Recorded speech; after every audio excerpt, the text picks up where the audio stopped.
Dzalikal fadlu minallah.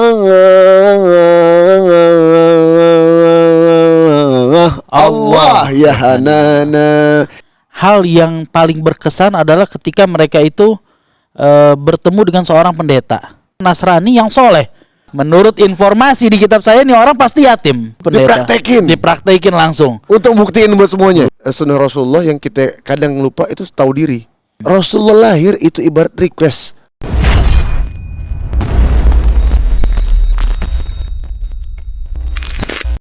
Zahara dinul mu'ayyam bi zuhurin Nabi Ahmad ya Hanana Nabi Muhammad. Dzalikal fadlu minallah.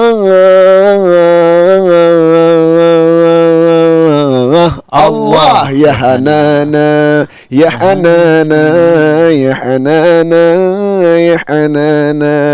Assalamualaikum warahmatullahi wabarakatuh. Kembali di Bispak, bicara seputar akhlak. Spesial Rabiul Awal, membahas masalah kelahiran Nabi, kisah sejarah Nabi Muhammad SAW. Allahumma sholli wa sallim. Sekarang bersama Habana Dia bin Syahab, Masya Allah. Ini senior kita di pondok, guru kita juga. Masya Allah. Masya Allah. Beb, kan kemarin itu sudah ada penjelasan oleh Habib Qudsi, kemudian Ustaz Fikri kan. Nah, sekarang Beb, orang banyak yang nggak mengetahui tentang masa remajanya Rasulullah SAW. Nah, kan sempat tuh Rasulullah SAW dagang ke Syam, ke negeri Syam bersama pamannya. Ya Abu Talib, ya kan? Nah, boleh nggak digisahkan, diberikan ke mereka semua, ke kita semua, bahwa gimana sih perdagangan itu, seperti apa perdagangan itu di sana di masa mudanya Rasulullah SAW? Ya memang jarang tercatat oleh sejarah, karena mungkin momennya itu Rasul masih seorang yang biasa dianggapnya oleh orang-orang Quraisy pada zaman itu, sehingga ya seperti orang biasa ya dirasa nggak perlu-perlunya gitu mencatat beberapa hal. Jadi memang ada momen-momen penting yang bersejarah aja yang dicatat oleh sejarah. Secara umum nggak seperti ketika Rasul udah jadi diangkat oleh Allah Subhanahu Wa Taala menjadi seorang nabi, jadi seorang Rasul. Itu kan di dalam sirah detik demi detik, waktu demi waktu, seakan-akan itu tercatat oleh sejarah karena beliau udah menjadi seorang tokoh yang dipandang dan sebagainya. Nah, berarti zaman Rasulullah SAW masih muda itu seperti laki-laki muda pada umumnya. Beliau masa kecilnya itu terutama. Beliau itu umum seperti orang pada umumnya, tapi nggak sama. Ada kelebihan. Nggak sama, tentunya beliau sebaik-baiknya makhluk yang Allah ciptakan. Jadi nggak sama. Tentunya kalau kita bicara soal masa remaja Rasulullah, itu yang tercatat oleh sejarah, ada momen di mana sekitar umur 12 tahun itu Rasulullah SAW diajak oleh pamannya untuk mulai melakukan perdagangan ke negeri Syam. Sebagaimana kebiasaan dulu orang-orang Quraisy itu dagang, kebiasaan mereka itu nggak bisa bebikinan, mereka itu bukan orang yang bisa memproduksi sesuatu. Bahkan dalam pembangunan Ka'bah sendiri itu Ibnu Hisham bilang, orang yang bekerja untuk membentuk kayunya dan sebagainya itu diambil dari orang luar Mekah. Karena memang orang Mekah nggak punya keahlian yang lain, mereka keahliannya dagang. Begitu aja, mereka berdagang. Jadi sebagaimana kebiasaan, Rasul diajak oleh pamannya untuk melakukan perdagangan, dan ini perdagangan yang kedua kalinya Rasul berangkat ke negeri Syam. Pertama itu sama pamannya Abu Talib. Kemudian kedua kalinya pertama sama kakeknya Abu Talib. Sekarang dia sama pamannya, Rasul sama pamannya Bib, itu Abu Talib. Maaf, boleh nanya nggak, itu Rasulullah dagang apa, Bib? Itu dikatakan ketika orang-orang Mekah, mereka kan punya dua perdagangan tuh dalam surat Al-Quraisy. Rihlatus syita'i was-sayf, perdagangan musim panas dan musim dingin. Jadi kalau musim panas dia ke negeri yang agak dingin, yaitu ke negeri Syam dan lain sebagainya. Tapi kalau sudah musim dingin, mereka ke negeri yang agak hangat, mulai ke Yaman, ke Afrika. Itu rute perdagangannya. Jadi ya komoditas dari sini dipindahkan ke sana, komoditas dari sana dipindahkan ke sini. Jadi ketika menuju negeri Syam bawa pedang dari Yaman, bawa kain dari Yaman. Ketika dari sana mereka bawa wangian dan lain sebagainya yang tidak ada di sini. Jadi seperti kita lah pada hari ini. Iya. Apa yang dibutuhkan di sana dibawa dari sini, gitu ya. Kan. Terus apa sih cerita khusus yang lebih khusus, lebih spesifik lagi ketika Rasulullah SAW bersama pamannya Abu Talib ketika ke negeri Syam itu apa yang terjadi di sana, Habib? Jadi diriwayatkan itu ketika Rasul ikut bersama pamannya Abu Thalib, hal yang paling berkesan adalah ketika mereka itu bertemu dengan seorang pendeta. Rahib. Iya, rahib, seorang pendeta Nasrani yang soleh. Orang soleh yang sudah mengetahui tentang kitab-kitabnya. Ajib. Jadi orang ini sudah melihat Rasulullah saja, dia langsung tahu, oh ini bukan orang sembarangan, ini seorang nabi. Ajib. Kemudian ditanya sama Abu Thalib, itu siapamu? Padahal Abu Thalib udah sering lewat situ berkali-kali, nggak pernah pendeta itu keluar apalagi bertanya. Tapi kali ini pendeta itu keluar dari gerejanya, dia temui rombongan tersebut, dia jamu, dia ajak ke rumah. Terus dia tanya, ini saya mau tanya nih, di rombonganmu ada satu orang, itu siapa? Menunjuk kepada Rasulullah SAW saat masih muda. Abu Thalib bilang, itu putra saya. Si pendeta bilang, nggak mungkin, ini orang nggak punya putra, nggak punya ayah. Menurut informasi di kitab saya, ini orang pasti yatim, dia nggak punya ayah. Emang dia siapa? Abu Thalib mulai memancing, emang dia siapa? Menurut informasi kami, dia adalah seorang nabi. Kenapa? Dia jalan dinaungi dengan, bahkan itu As-Salabi beliau ceritakan satu riwayat sampai didemonstrasikan oleh si pendeta. Lihat nih, lihat. Saya sajikan makanan biar dia duduk di tempat yang nggak kena pohon, yang nggak kena bayangan, yang nggak kena bayangan, biar dia kepanasan. Tiba-tiba itu pohon bergerak miring, menutupi Nabi SAW. La ilaha illallah. Jadi sampai didemonstrasikan semacam itu oleh si pendeta. Dipraktekin langsung. Untuk buktiin buat semuanya. Luar biasa. Allahumma sholli ala Muhammad. Jadi benar-benar tuzilluhul ghamamah. Beliau itu nggak kena panas matahari. Karena awan ngikutin Rasulullah. Awan ngikutin atau pohon melindungi. Intinya beliau nggak kena panas matahari. Kemudian karena dia orang yang soleh, orang yang ikhlas, pendeta itu mengatakan kepada paman Nabi, bawa pulang. Jangan berangkat ke Syam. Kenapa? Sebagaimana saya bisa baca tanda kenabian dia, orang-orang yang lain juga bisa baca. Kalau mereka tahu, mereka bunuh ini anak. Allah. Mereka bunuh ini anak karena mereka sakit hati. Nabi akhir zaman bukan dari bangsa mereka. Kayak gitu. Mereka udah berharap-harap Nabi akhir zaman dari keturunan Ishak, ternyata dari keturunan Ismail. Itu kan menyakitkan. Jadi sebagaimana saya tahu, mereka tahu, maka bawa pulang. Kalau kita baca secara singkat di sirah yang umum ya begitu, tapi ternyata ada penjelasan lebih. Karena rasa-rasanya tuh nggak logis. Kalau sekarang kita mau jalan udah punya tujuan sama rombongan, terus tahu-tahu ada satu orang bilang balik deh, kita nggak mau balik dong. Tapi ternyata saat itu ada beberapa riwayat disebutkan oleh As-Salabi dalam kitabnya. Saat itu si pendeta bilang, kalau nggak percaya tunggu di sini. Sebentar lagi bakal datang beberapa orang dari arah Syam. Ternyata benar. Datang 7 orang dari arah Syam, dari arah sana. Mereka diam di belakang, yang menghadapi orang itu adalah si pendeta. Si pendeta tanya, kalian mau kemana? Mau ke arah ini. Mau ngapain? Cari Nabi. Menurut informasi kami, Nabi itu keluar bulan ini. Jadi semua sampai sedetail itu tuh tercatat di dalam kitab-kitab mereka. Menurut informasi kami, Nabi itu keluar pada bulan ini. Waktunya dia tahu. Maka kemudian pendeta tanya, ke arah mana saja dikirim orang-orang ini? Ke semua arah. Terus kalian yang ke arah sini, kalian orang-orang yang tahu kitab, kami tahu kitab, kata mereka. Kalian tahu bahwa kalau Allah berkehendak, gak ada yang bisa menentang kehendak Allah. Kami tahu, nabinya di sini. Maka dikatakan mereka itu gak beriman karena Rasul belum mendapatkan risalah, tapi mereka dengan legowo mengajak, memerintahkan Nabi, menyarankan Nabi untuk dibawa pulang kembali. Jadi sudah ada demonstrasi semacam itu. Abu Thalib semakin mantap. Oh ini gak bisa. Ini harus kembali pulang. Ini saya menarik nih. Jadi di Quran itu dibilang ya'rifunahu kama ya'rifuna abna'ahum. Orang-orang itu tahu tentang ciri-ciri Rasul sebagaimana kita tahu tentang anak-anak kita. Kita sekarang ini ngelihat anak yang dari mulai dia tingkah lakunya, tindak tanduknya itu kita bisa udah baca nih anak bagaimana cirinya. Kita kenal betul siapa anak kita. Mereka kenal betul tentang Nabi SAW. Karena berdasarkan kitab mereka. Ya, itu mereka yang benar-benar soleh tadi kan. Wah, ajib. Itu artinya begitu mulianya Rasulullah SAW sudah termaktub di kitab-kitab mereka bahwa kespesialannya Rasulullah SAW sudah ada dan mereka melihat depan mata. Nah kemudian setelah itu Bib, berarti Rasulullah pulang?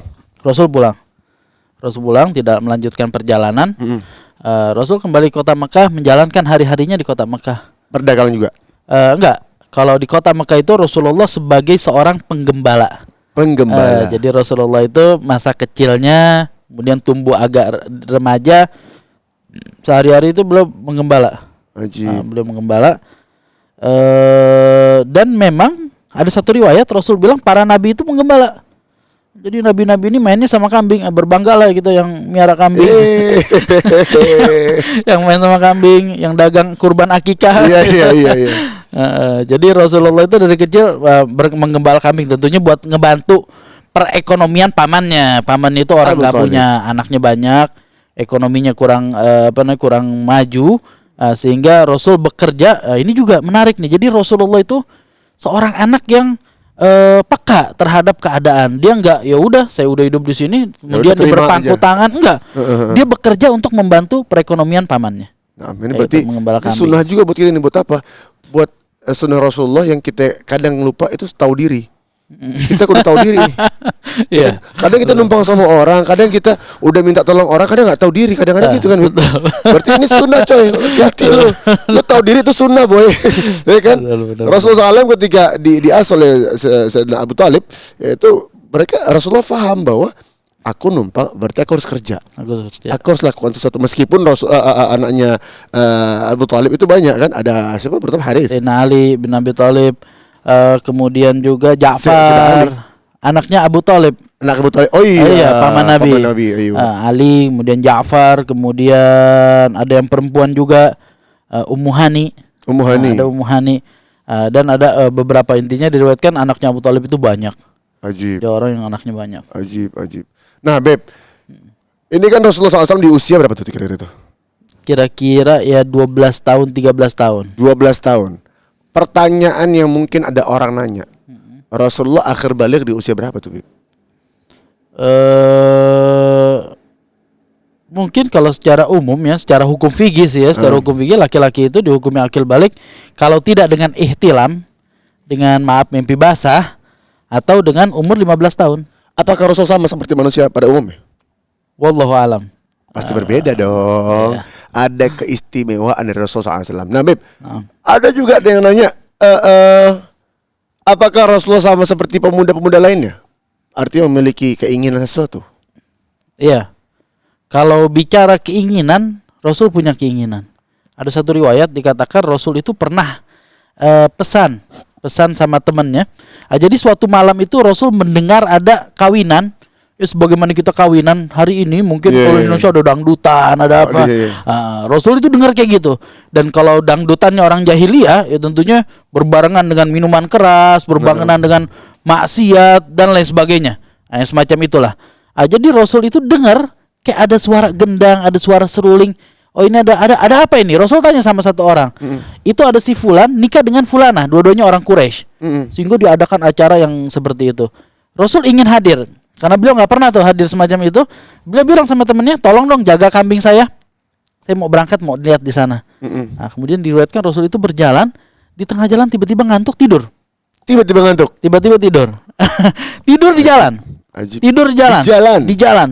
Rasul itu mengatakan, ini riwayatnya dari Sayyidina Ali bin Abi Thalib. Jadi Rasul cerita, saya itu bangun karena panasnya matahari yang menyengat kulit saya. Artinya besoknya baru bangun. Allah. Kali kedua, kemudian keesokan hari ketemu lagi sama temannya. Gimana semalam? Ya kan kita kadang-kadang gitu.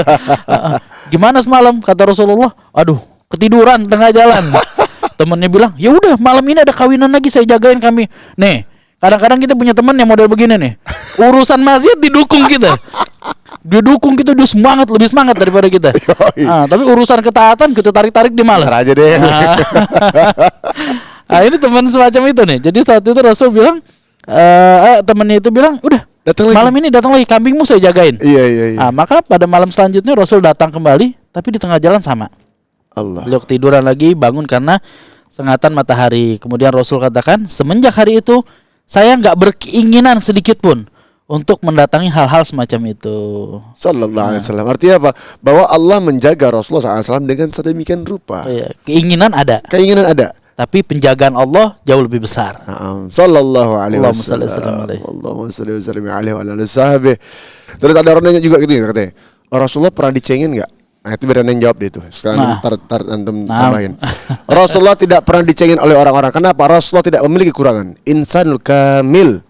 Manusia sesempurna-sempurnanya manusia. Seindah-indahnya manusia. Bahkan dalam qasidah Wa ajmalu minka lam tarakatu ain wa atyabu minka lam talidin nisa'u khuliqta mubarra'an min kulli aibin ka'anna qad khuliqta kama tasha'u. Rasulullah lahir itu ibarat request. Matanya seindah ini, hidungnya seindah ini, bibirnya seindah ini. Bahkan bibirnya Rasulullah SAW itu adalah bibir orang impiannya orang-orang Quraisy pada zaman itu. Betul. Bibir Rasulullah SAW, wallah seksi. Bukan kok zaman sekarang, mohon maaf nih, banyak orang suntik atas suntik bawah kan.